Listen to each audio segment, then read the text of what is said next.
Losdy Punch Out TV. How are you all doing out there? Hope you're all good on this Thursday evening.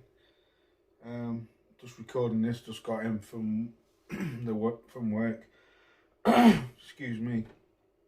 Anyway, hope you're all good out there. Right, let's cut to the chase. Some people aren't going to like this. What I'm going to say. It's fight week. This is Jack Catterall versus Josh Taylor. I'm going to cut straight to the chase. I'm going to tell you why. But first of all, well, fuck it, let's get to it. I'm picking Josh Taylor to win on points, and I'll tell you several reasons why I'm doing that. Now I know I'm going to have people saying, "Oh, you're a traitor. How can you be gunning for the Scottish man to win when you're an Englishman and all this bullshit?"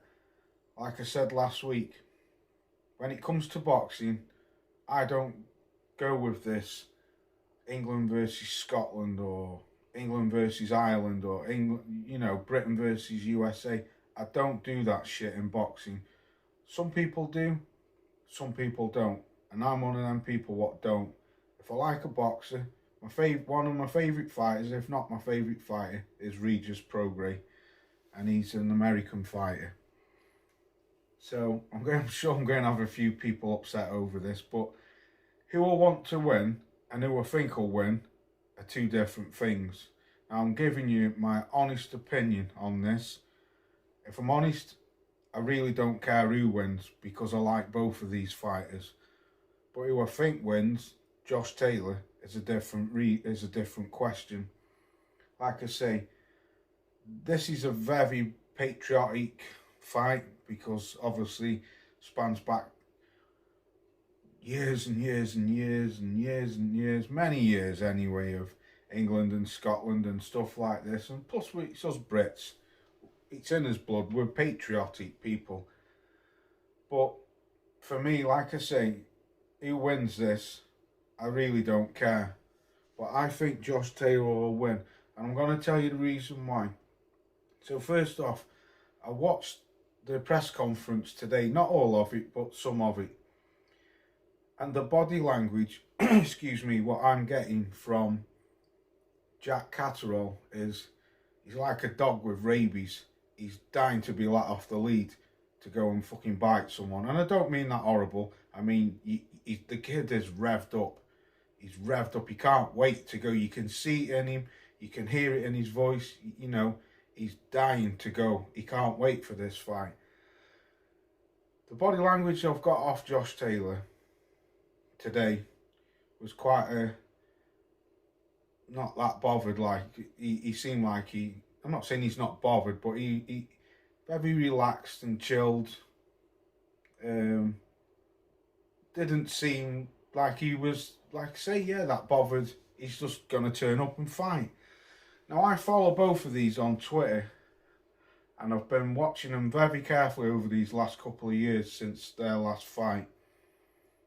To me, I find personally that Jack Catterall is too emotional involved in this, and which he's got a right to be because he did win the first fight, and there's no two ways about it. So he feels like he's been robbed, and he wants to correct his loss. But like Josh Taylor said, and one thing what always stuck in my mind about what Josh said, don't know why people are having a go at me. I didn't score the cards, which he didn't. He fought, he got the result, and he came through as the winner. But for me, Jack Catterall won that fight. So I've got a funny feeling that Jack Catterall is too emotionally involved in this. Whereas, and I think in the first fight, Josh Taylor overlooked Jack Catterall because he was looking at moving up to 147, and he always said he was looking at bigger things, bigger fish to fry. He was just a stepping stone, what was in his way. And we all know what happens when you overlook fighters, when fighters overlook other fighters. Now, for me, Josh in that first fight was coming forward too much, charging in too much. and Jack's style. Obviously they're both southpaws, but Jack, how he tucks his chin in and has his right arm dangling, waiting to give the left. He's a great counter puncher, and he caught Josh Taylor several times coming in, hence the way how he knocked him down. Josh ran in, got caught, got sucker punched. It was a great fight, but I've just got this gut feeling that you're going to see a different Josh Taylor. I've got a funny feeling that Josh is going to be very laid back in this fight. Not too laid back, but he isn't going to be rushing, because he knows if he rushes in, he could get caught with a counter punch. Now, I was listening to Jamie Moore today, and I totally agree with what he was saying. Where I've read all the comments on the websites, Facebook, and all that over the years. People say he's ducking, and I used to like Josh Taylor. He's very arrogant and all that now. But what people seem to be forgetting, like I stress, he didn't score the cards. He just fought. It was the judges.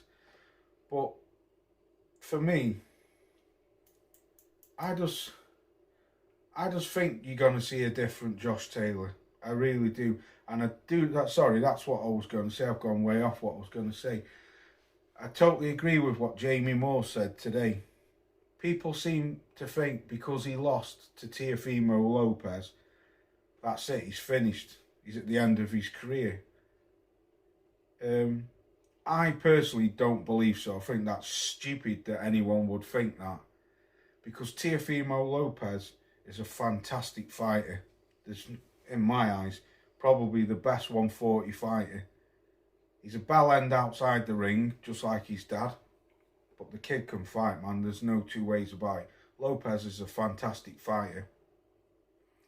So I don't believe that Josh is finished. Yes, he's had a lot of injuries. His foot injury and stuff like that. Obviously, to me, he didn't seem himself in that fight against Lopez. Was it that Lopez was too good for him? I don't know. Probably so. I don't believe the hunger's gone from Josh Taylor. I still believe it today. I was listening to him on about he wants to get this win and get back in the mix and get his belts back. On the other hand, Jack is a very clever fighter. He's got a great style, love his style. He's a very sort of sit-back fighter. He's very relaxed. I watched his last fights against Foley and Linares. I do believe he should have got Foley out of there, but fair play to Foley. He was a tough old boy, and he stuck in there. And Linares, in that fight, he shoot Linares up, but he didn't seem to go for the kill. When I think he should have. He let Linares recover and get, well, I wouldn't say get back into the fight, but he let Linares back in the fight. Not that Linares was winning. So, I sound a bit like a fucking fanboy here, but I'm not. I'm giving you my honest opinion. Like I say, I don't come on here to tell lies, so no doubt I'm going to get criticised, whatever. But I'll take it on the chin. I don't, like I say, I stress again, I don't do this England versus Scotland, England versus Ireland shit. Even though I do like a good British domestic dust-up. I'm looking forward to this fight. I really am. Because there is bad blood, real bad blood between these two. And it's been going on since the first fight. Like I say, I watch these two very carefully on Twitter, and they're always going back and two. Seems to me Josh winds him up and Jack bites very easy. But I just think, I don't believe Josh Taylor's finished. I think you're going to see a different Josh Taylor, a more relaxed fighter. I'm not saying he's a better fighter than Jack Catterall. I just think he'll be more relaxed. And I've got a funny feeling it'll be the other way around this time, where Jack will be coming forward more, because I think he's that determined to win. And sometimes when you're that determined to win, sometimes you can slip up because you're that focused on winning. you're not focused on what you should be doing. I'm not saying he's going to do that, but I've seen that happen before. But I do believe Josh has got the better resume. You know, going over, he beat Regis Prograis, Branchek, Jose Ramirez, Victor Postal. They both beat O'Hara Davies. But like I say, whoever wins, I really don't care, because I like both of these fighters. All I want is a good, clean fight, and may the best man win. But I'm looking forward to it. I will be live for it, for Watch Along Party. Let me know who you think's gonna win. Like I say, I'm expecting to get some stick, but that's my honest opinion. I've got Josh Taylor to win on points. I don't think there'll be a knockout between any of them, but I've got Josh Taylor to win on maybe a split decision. I think it'll be a close fight. So anyway, peace out. Catch you on next one.